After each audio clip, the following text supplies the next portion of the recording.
Graça e paz, querido irmão, querida irmã que está nos assistindo nesse culto, nesse momento de palavra na Escola Bíblica Dominical aqui da Igreja Metodista em Piteiras. Eu sou o pastor Melquias e nessa manhã a gente quer junto contigo, celebrar ao nosso Deus, a um Deus que não está morto, vivo Ele está. Louvado e engrandecido seja o nome do nosso Deus, porque Ele vivo está entre nós. E hoje de manhã eu quero aqui, diante desse momento de culto que nós estamos, ministrar a Deus, nesse inteirinho, celebrar a Deus por todas as coisas que Ele já tem feito na minha vida e na tua vida, e esse momento de culto, de Páscoa, e nesse inteirinho quero já te felicitar, Feliz Páscoa,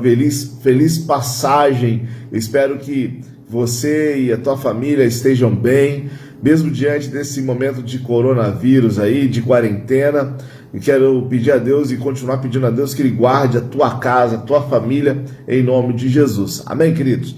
Eu quero deixar um texto aqui para a nossa leitura, que está na Epístola de Filipenses, capítulo 2, e versículo 5, que diz o seguinte: Tende em vós o mesmo sentimento que houve em Cristo Jesus, pois Ele, subsistindo em forma de Deus, não julgou como usurpação ser igual a Deus. Antes, a si mesmo se esvaziou, assumindo a forma de servo, tornando-se semelhança de homens, e reconhecido em figura humana, a si mesmo se humilhou, tornando-se obediente até a morte, e a morte de cruz. Pelo que também Deus o exaltou sobremaneira e lhe deu o nome que está acima de todo nome, para que o nome de Jesus se dobre todo o joelho, nos céus, na terra e debaixo da terra, e toda língua confesse que Jesus Cristo é o Senhor, para a glória de Deus Pai. Aleluia, louvado seja o nome do nosso Deus. Querido, estarei fazendo um vídeo aqui de casa, o culto ao vivo. Esse culto agora está sendo gravado, já gravei anteriormente, claro, com certeza estou assistindo junto com você e a gente vai poder comentar aqui, já está programado para liberar ele a partir das 11 horas da manhã, e vai ser 1 hora de culto. Por que isso? Porque hoje, nesse momento, nesse dia 12, nós estamos aqui encerrando o nosso momento de jejum. E aí, querido, quero terminar esse momento aqui junto contigo, porque meio-dia estamos encerrando o momento de jejum.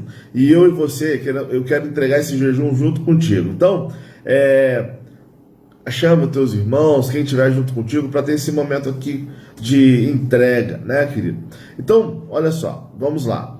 Vai ser esse momento agora. Daqui a pouco o Luciano vai estar cantando uma canção aqui, gravada na casa dele, assim como eu estou gravando aqui em casa. E eu vou eu pedi um amigo que é de Santos para também trazer uma canção e ministrar em nossa vida. E logo após esse momento que o Daniel estará cantando, que é da Igreja Metodista de Santos, eu vou trazer uma reflexão já gravada também, então vou estar com uma roupa diferente, mas é uma reflexão um estudo bíblico para a gente passar essa manhã, não passar essa manhã desapercebida, tá bom, querido? Não vai demorar muito, vai ser um momento aqui de entrega, e peço que você veja toda essa programação que foi feita com muito carinho para que Deus abençoe a tua casa, a tua família aí. Amém, querido? Em nome de Jesus.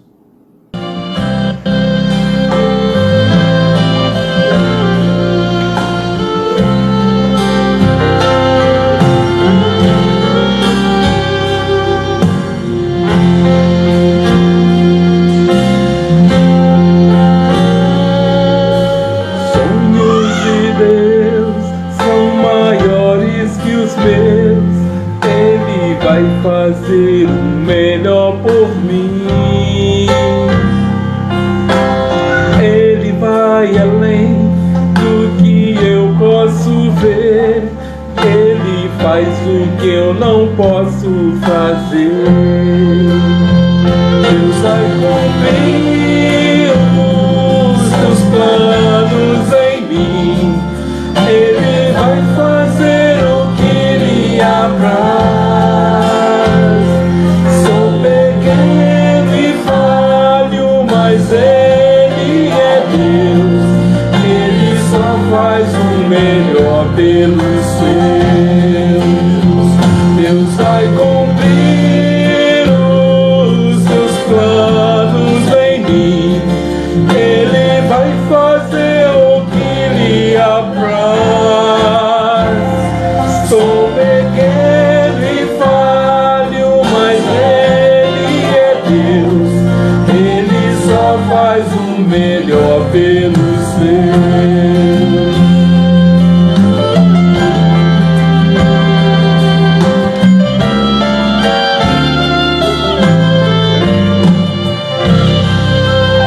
Os sonhos de Deus são maiores que os meus.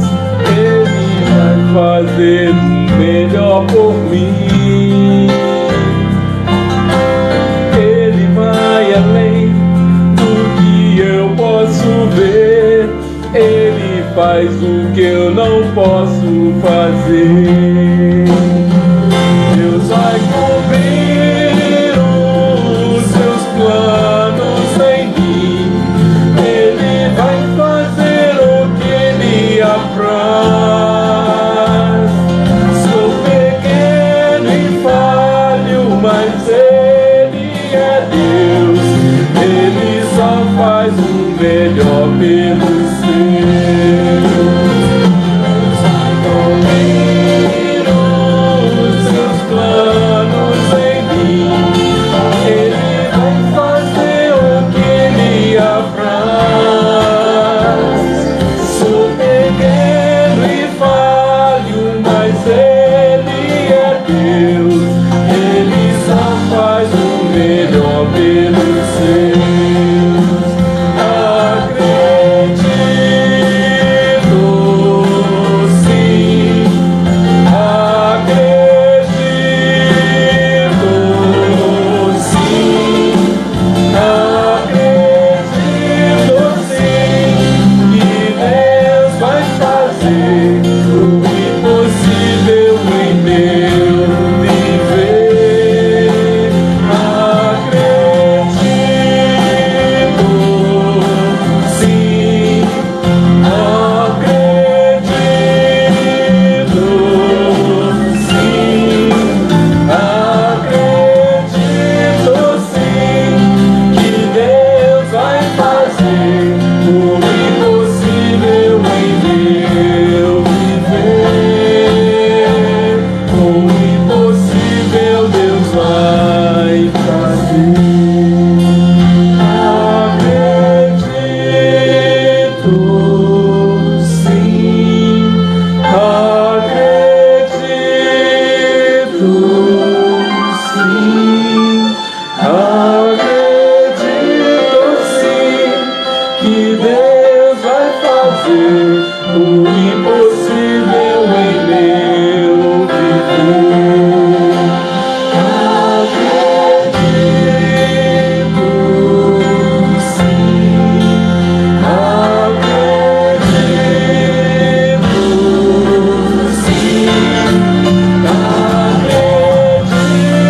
sim, que Deus vai fazer o impossível em meu viver. O impossível Deus vai fazer.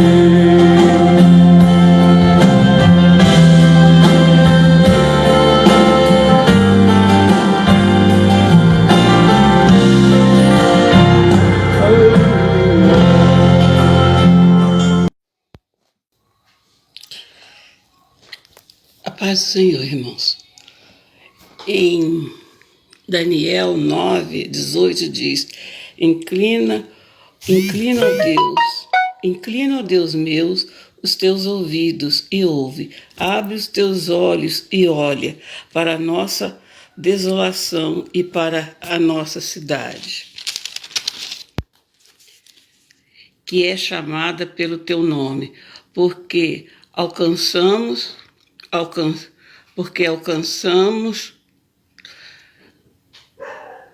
chamada pelo teu nome, porque não lançamos as nossas súplicas perante a tua face, fiados em nossa justiça, mas em tuas muitas misericórdias. Senhor, ouve, ó Senhor, perdoa, ó Senhor, atende-nos e age sem tardar, por amor de ti mesmo, ó Deus meu, porque a tua cidade e o teu povo são chamados pelo teu nome. Essa é a palavra. Obrigado, Senhor, por este momento.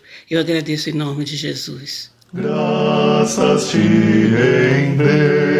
rendemos, Deus de luz e amor, pelo dom de Cristo, nosso Salvador, pelo que nos deste com bondosa mão, pelos bens da vida, veste, abrigo e pão, pelos bons amigos que, Senhor, te apraz congregar conosco nesta doce paz. Dá-nos sempre o encanto de contigo estar. Dá-nos sempre o gozo de teu nome honrar. Amém. Então, você está aqui na minha sala de casa, no meu local que eu estudo a palavra de Deus. E vamos lá. Pode ser que em algum momento as crianças entrem aqui também para interagir com a gente. Capítulo 13 de Mateus, ele começa dizendo o seguinte, se você quiser acompanhar comigo aí, no versículo 1, diz assim: eu estou lendo a Bíblia Jerusalém, então de repente está um pouquinho diferente da sua versão aí. Vamos lá. A minha versão diz o seguinte: naquele dia, saindo Jesus de casa, sentou-se à beira do mar, e em torno dele reuniu-se uma grande multidão. Por isso, entrou num barco, sentou-se, enquanto a multidão estava em pé na praia, e disse-lhes muitas coisas em parábola. Vamos dar uma pausa aqui, para a gente entender primeiro esse versículo. Aqui parte todo o princípio, para a gente entender o que está acontecendo durante esse texto. Quero ressaltar que em alguns momentos a gente usa a fé, ou melhor, a semelhança do grão de mostarda com a fé, e o grão de mostarda com a fé de uma forma errada. Já vi muita pregação, o qual fala assim: a tua fé ela tem que ser pequena como o grão de mostarda. De fato, a gente pode até dizer que a fé pode ser do tamanho do grão de mostarda, mas eu tenho aqui algo muito mais do que apenas ser pequena. Eu acho que a gente usa essa ideia da fé como grão de mostarda, a gente minoriza o tamanho ou a potência que uma mostarda é, para a gente entender o que é fé. Quando a gente usa exemplos que eles não completam todo o quadro, ou melhor dizendo, a gente pega a palavra de Deus. Jesus está usando um exemplo para tentar dimensionar o que é algo, né, que ele está aqui usando em parábolas, ou seja, fazer semelhanças ou silogismos para chegar até algo concreto. E se a gente não usa todas as suas peculiaridades, a gente acaba minorizando o assunto principal. O assunto principal nesse texto, ele está de fato falando sobre o reino de Deus. Só que ele começa a entrar sobre vários tipos de mensagens e evangelhos a partir do momento que usa uma só mensagem. O exemplo base dele aqui, que Jesus está usando, é a semente. E o que uma semente é? Eu tenho que entender primeiro que uma semente, ela é algo poderosíssimo. Embora a gente use ela de forma muito pequena, a gente minorize o tamanho da semente, ou a gente quase não fica pensando nisso o tempo todo. Por exemplo, hoje de dia acordei, nossa, que linda semente de abóbora. A gente não fica pensando nisso, mas de fato a gente precisa entender que Jesus está trazendo contexto para um assunto que é a semente. Não sei se Jesus aquele dia acordou e de repente comeu uma melancia e tinha semente pra caramba, e ele começou a pensar na semente, achou legal a semente, começou a usar o exemplo da semente. Ele poderia usar qualquer tipo de exemplo para falar dos assuntos que ele tinha a conversar, mas ele usou a semente. E se ele usou a semente, eu preciso entender por que a semente, por que isso estava na ideia de Jesus e não estava, por exemplo, sei lá, que pode crescer da época de Jesus. Vem agora aqui o pensamento para eu semelhar a semente, mas algo que poderia crescer, né? Usar um exemplo qualquer, mas ele usou a semente. Então vamos lá, semente. Aqui Jesus ele está começando a falar sobre semente. Então eu não vou entrar em todos os assuntos do texto, mas eu vou pontear aqui no versículo 3, que começa a falar sobre a parábola do semeador. Olha só que coisa, né? Ele do versículo 3 até o versículo 9, ele está falando sobre a parábola do semeador. Vamos lá. Existe um semeador e, saindo a semear, ele espalhou sementes em quatro situações, né? Pega na tua Bíblia aí. Acha aí as 4 situações. Se você quiser acompanhar junto comigo, coloca aqui as 4 situações que você está achando aí, o qual o semeador, ele saiu a semear e ele jogou a semente nesses lugares. O que está escrito aí na tua Bíblia? Vamos lá. O primeiro lugar, ele jogou à beira do caminho. Depois, ele jogou em lugares pedregosos. Está aqui na minha versão assim. Depois, ele jogou numa terra pouco profunda, ou seja, lugar raso. Depois ele jogou, né, numa terra, ele jogou entre espinhos. Então vamos lá. À beira do caminho, pedregoso, né? Uma terra muito rasa, jogou entre os espinhos, né? E no final, quinto elemento aqui, ele joga ela no meio ele joga numa terra boa, né? Então nós temos um semeador que saiu a semear e ele faz isso, ele joga a semente nesses 4 primeiros lugares até chegar na terra boa. Primeiro eu preciso entender que essa semente foi para quem é da área de agrícola, que é o contexto de Jesus, que é bem o contexto que Jesus está pregando e ministrando aqui, para essa época que é diferente de mim, de você, que somos mais urbanizados, né? Eu posso dizer hoje que eu tenho 70% da minha vida vivida na cidade. Eu posso dizer que o final da minha vida toda vivida em grande centro, né? Então eu perdi um pouco da ideia da semente, mas eu lembro direitinho meu pai me ensinando a plantar, né? Eu lembro de um abacateiro, se minha mãe estiver aqui, uma vez eu plantei um abacate, meu pai cortou meu pé de abacate, foi a partir de uma semente, né, do abacate, coloquei no saquinho e tal. A semente, ela faz isso, e o semeador, ele tem esse cuidado, né, mas é isso, se você cuida da semente, você faz tem todo um cuidado. Eu lembro meu pai plantando milho, ele colocava o grão certo, tinha toda uma lógica para colocar milho lá no quintal de casa, tem todo um cuidado. Hoje eu estou fazendo aqui um negócio com a minha esposa, né? Um negócio que a Priscila pediu para eu plantar aqui, a gente tem todo um cuidado com aquilo, porque a gente não sabe muito bem como é que fazer e tal, então a gente fica... Por quê? O semeador, ele tem cuidado com a sua semente. E a gente vê um semeador no texto aqui, entre a parábola do semeador, totalmente displicente. Ele joga a semente para onde ele quiser. Você percebeu isso? Ele sai a semear e joga a semente para onde ele quiser. E aí, nesse primeiro contexto, eu não vou entrar direto no assunto, e se você quiser colocar algum comentário aí, fique à vontade. A segunda parte do texto, Jesus, ele está falando em parábolas, ele fala por que ele diz em parábolas, né? E começa a explicar aos discípulos porque ele fala em parábolas, porque as pessoas precisam entender o mistério do reino de Deus. Isso está dizendo no versículo 11, né?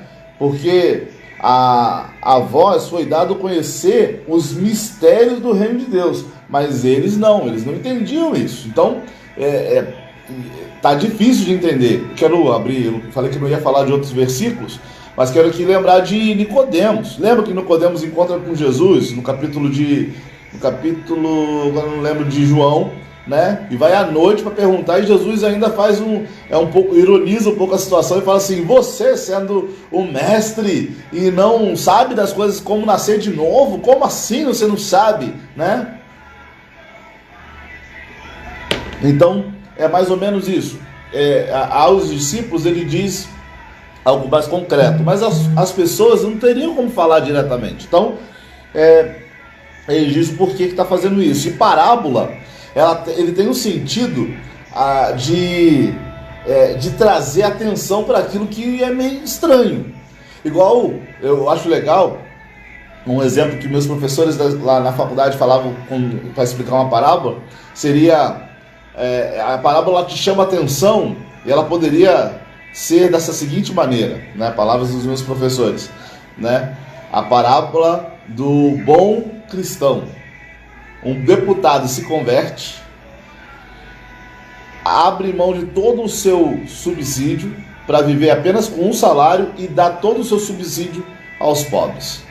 Ou seja, algo quase que não dá para entender ou pensar. A gente tem aí, infelizmente,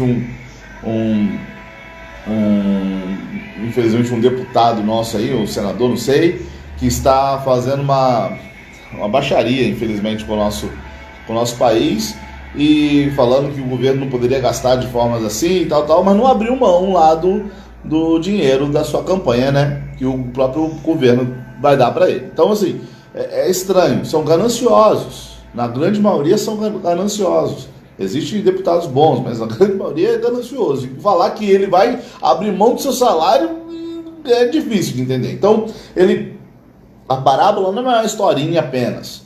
A parábola não é uma história que você vai gostar de ver. A parábola, ela tem a ideia de te chamar atenção para alguma coisa. A parábola, ela vai te chamar atenção para aquilo que é do reino de Deus, para o centro da mensagem que quer ser passada.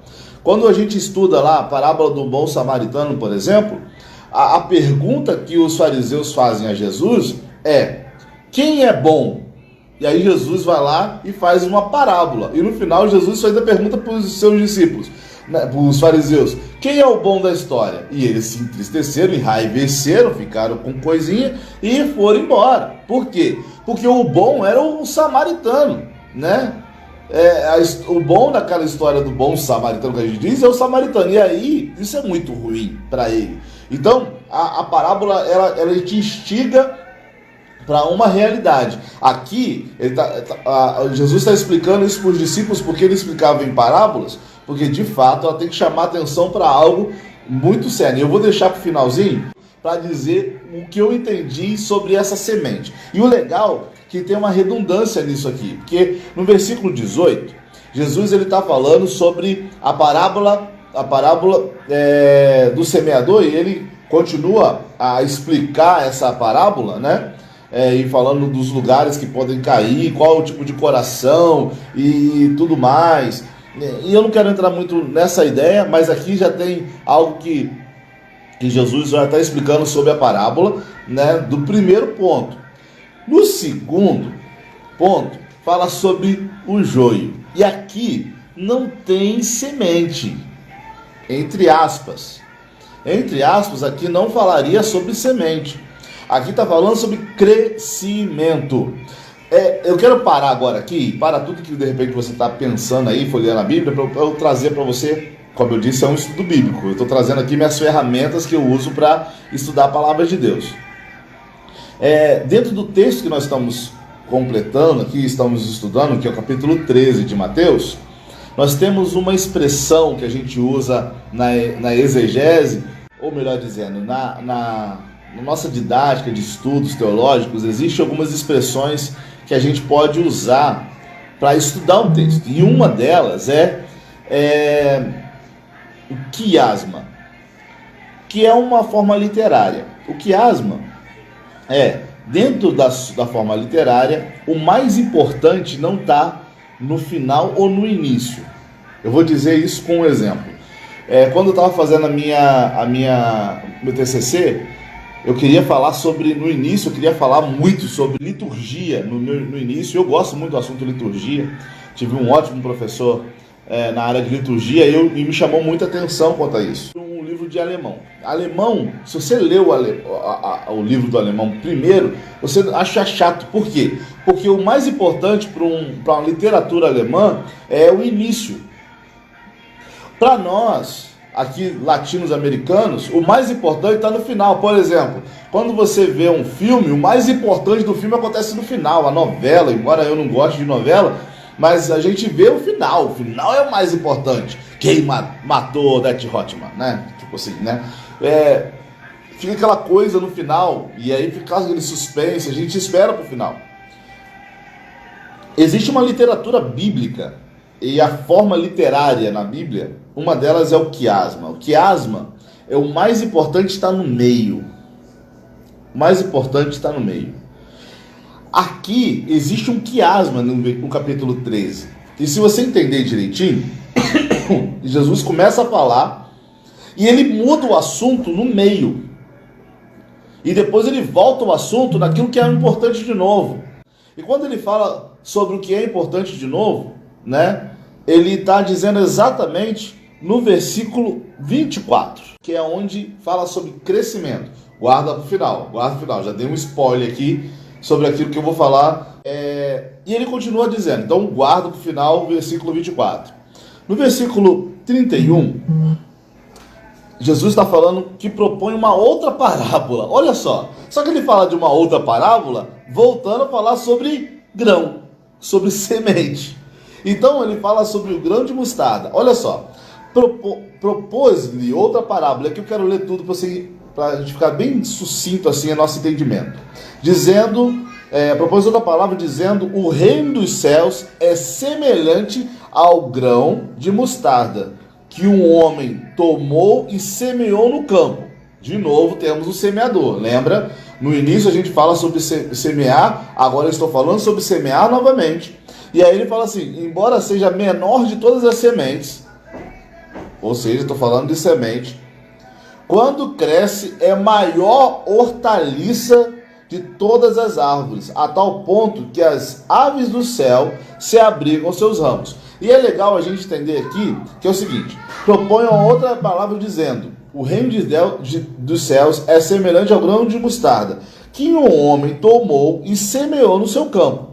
Em outras versões está falando o seguinte, aqui essa versão fala que ele realmente já vai e toma e semeia.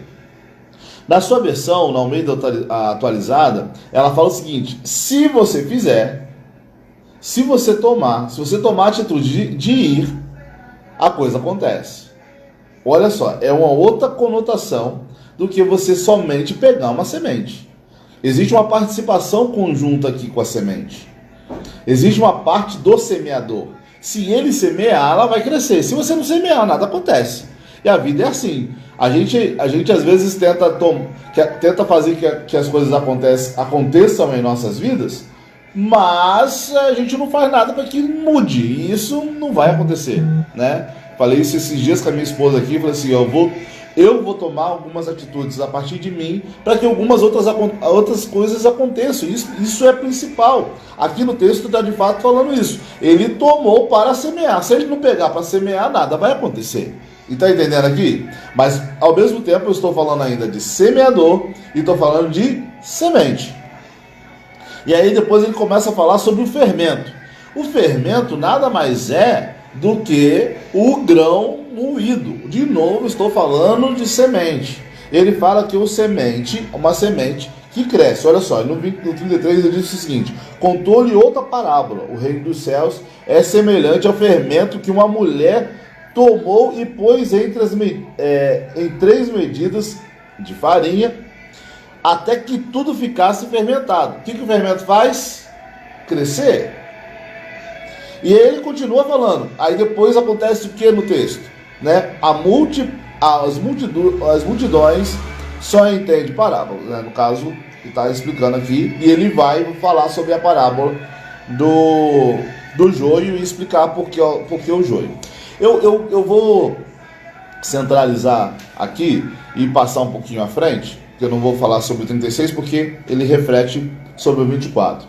Vou pular um pouquinho lá no 44, né? Parábola do tesouro e da pérola.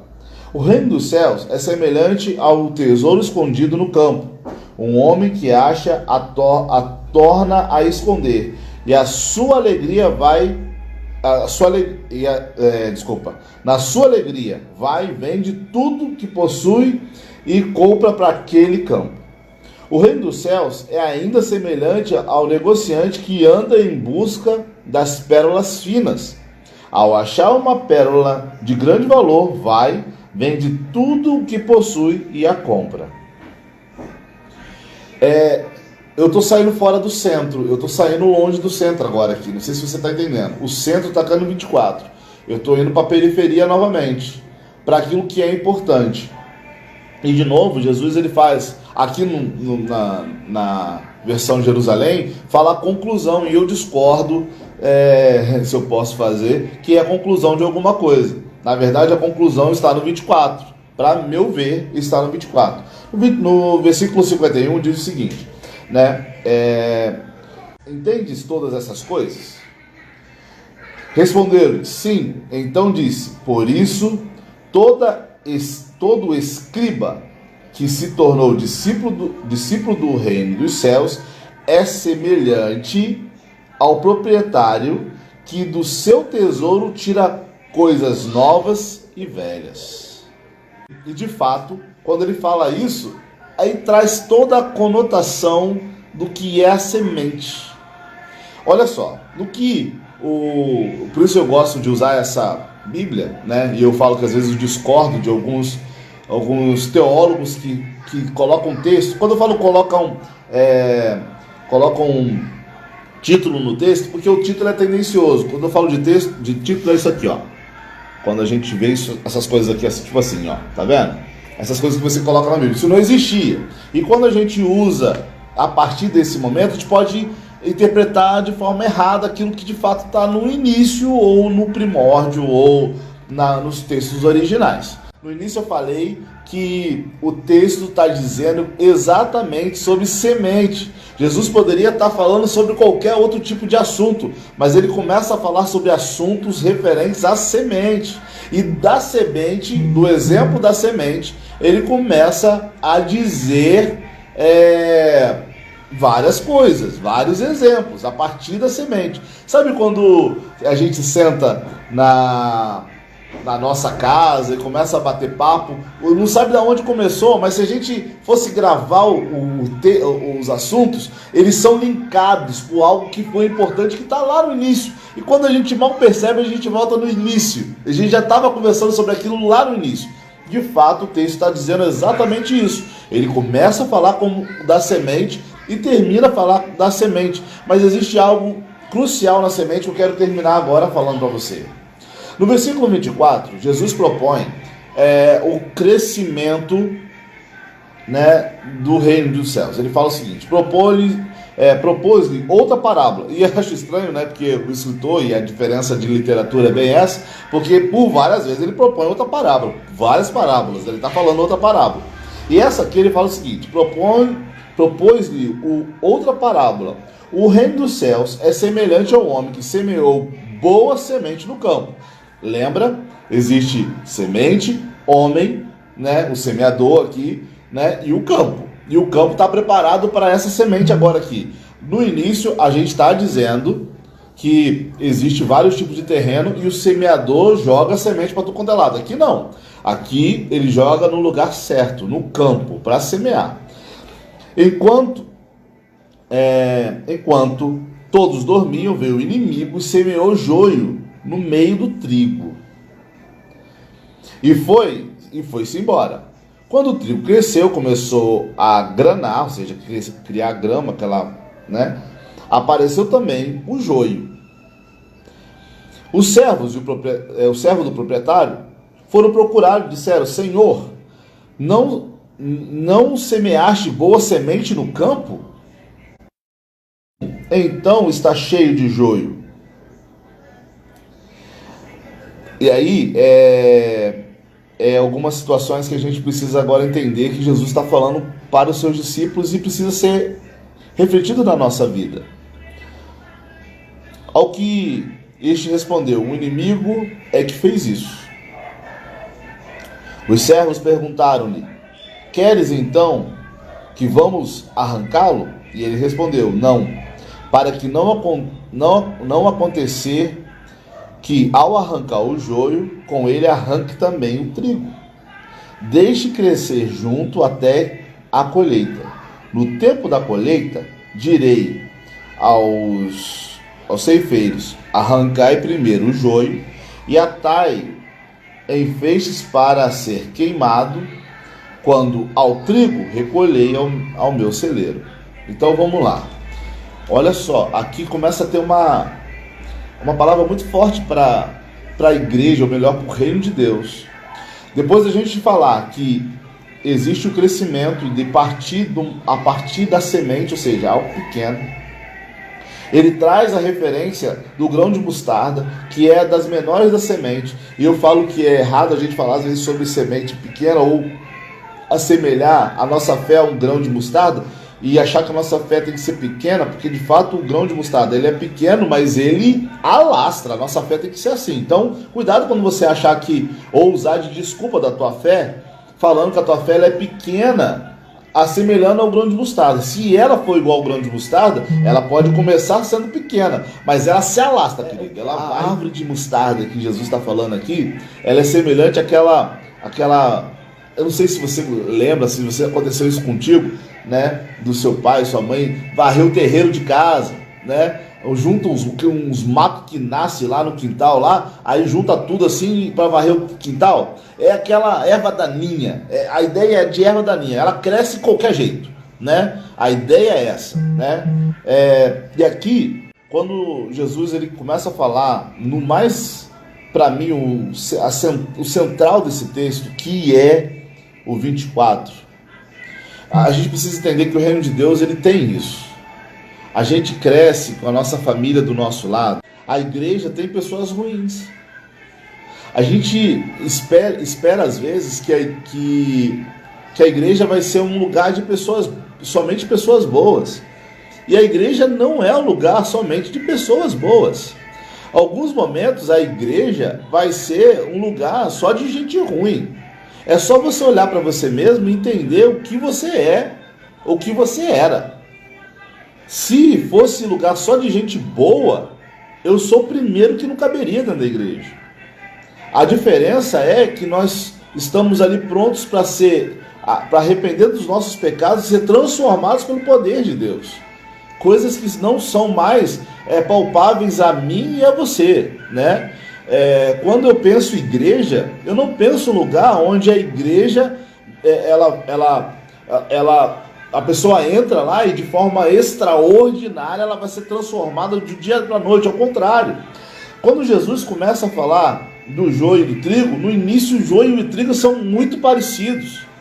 Eu não sei quanto tempo você tem de igreja, e nesse tempo que eu estou na igreja, eu já vi muita gente que eu achava ser boa e depois eu vi que era joio, e quanta gente eu achava que era ruim, traste.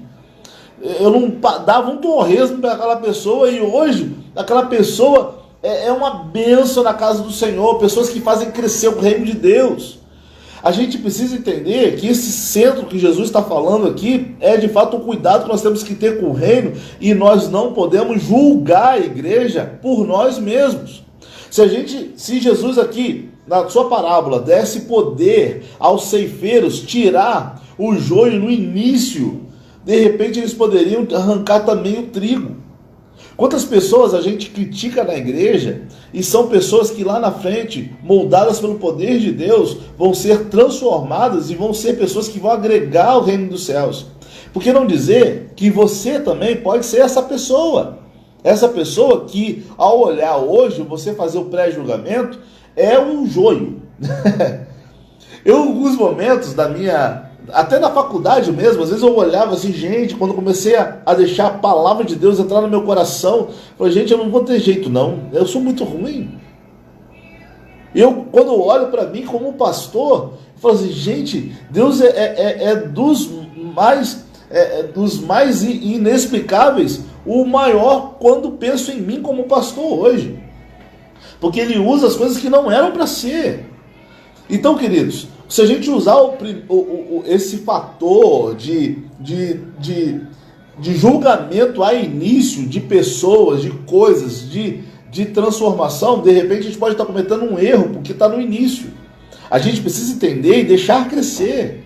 O reino dos céus, a gente precisa entender que Ele, quem nutre o reino dos céus, não é você nem eu, é Deus. É Deus que vai nutrir o reino dele. Mas quantas pessoas que já estavam frias do Evangelho e não voltaram para a casa do Senhor?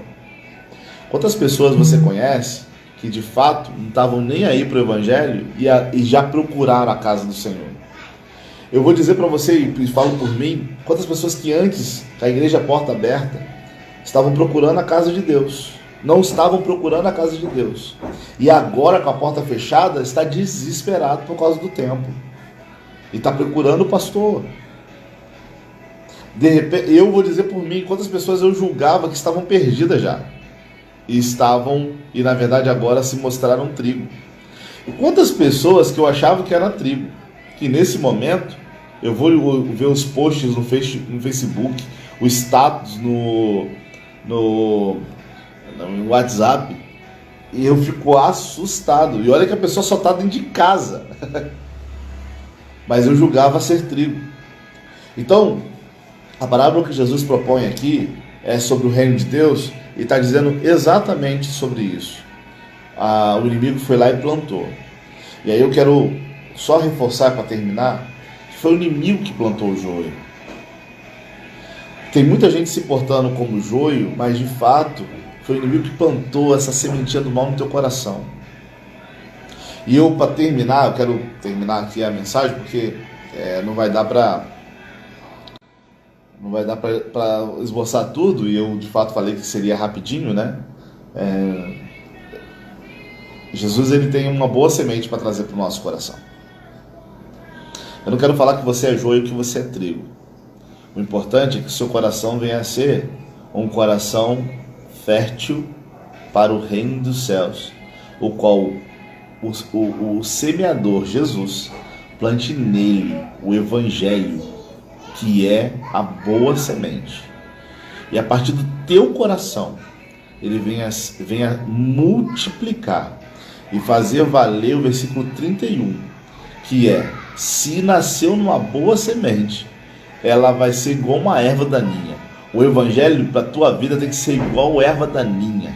Quanta gente eu conheci que no primeiro amor, no primeiro momento, no primeiro start no Evangelho, pregava para todo mundo, agora tem vergonha do Evangelho. Não pode ser assim. Ele tem que ser aqui. Eu fico olhando os pastores, né, mandando mensagem e tal, e entrando nas lives, igual eu estou agora aqui, desesperado para falar do amor de Deus. Sabe por quê? Porque o Evangelho é essa erva daninha que ela entra e alastra. Se achar lugar bom, ele vai crescer ali. Eu, quando era mais magrinho, né, eu gostava de subir montanha, de acampar nos montes e tal.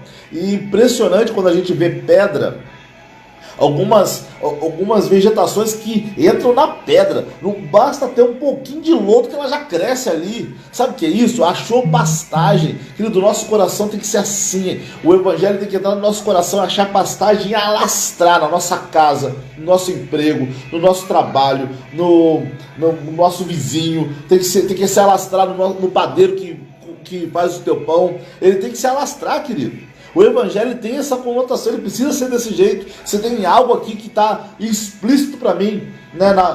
No capítulo 13 de Mateus, de fato, quando fala sobre o reino dos céus, o Evangelho de Cristo, que eu gosto de referir lá em o primeiro capítulo de Marcos, versículo 1, que fala princípio do Evangelho de Jesus Cristo, ou seja, o Evangelho, a mensagem de Jesus, ela se alastra, ela entra em nossa vida e ela vai arraigar para tudo quanto é lado. Ela tem que ser assim.